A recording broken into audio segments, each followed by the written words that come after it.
The 10 News Weather Authority, always watching and tracking for you from the JES Weather Center. 12:15 now on this Wednesday. Still chilly out there, but wall-to-wall sunshine. Check it out in Whiteville at 36, Roanoke at 44, Martinsville at 42. Still a little bit on the breezy side out there, something that'll continue off and on through the rest of the afternoon, but at least some improvement in temperatures compared to yesterday. The NRV reaching 45 to 50. The Highlands just slightly above that. Roanoke Valley, including Franklin and Botetourt counties, you're in the low to mid 50s. Lynchburg South Side low to mid 50s this afternoon as well.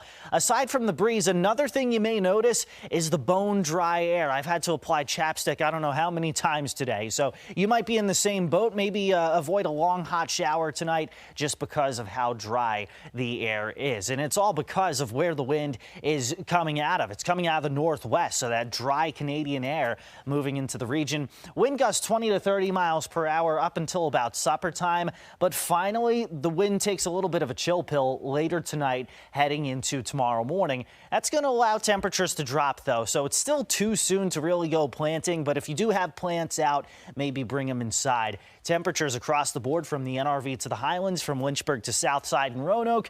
First thing tomorrow morning, about 24 to 28 degrees. Now, usually, especially if you're new here or new to gardening, usually the last freeze on average is mid to late April, and it really just kind of depends on your elevation. Some folks who have been gardening for a long time will tell you probably wait until Mother's Day to get some plants in the ground.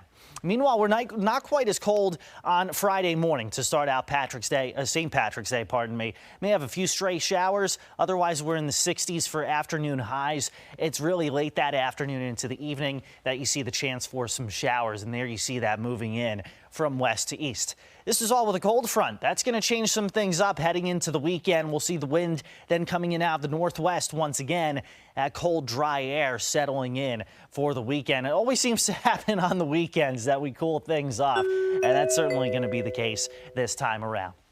All right, so your extended forecast, 50s today.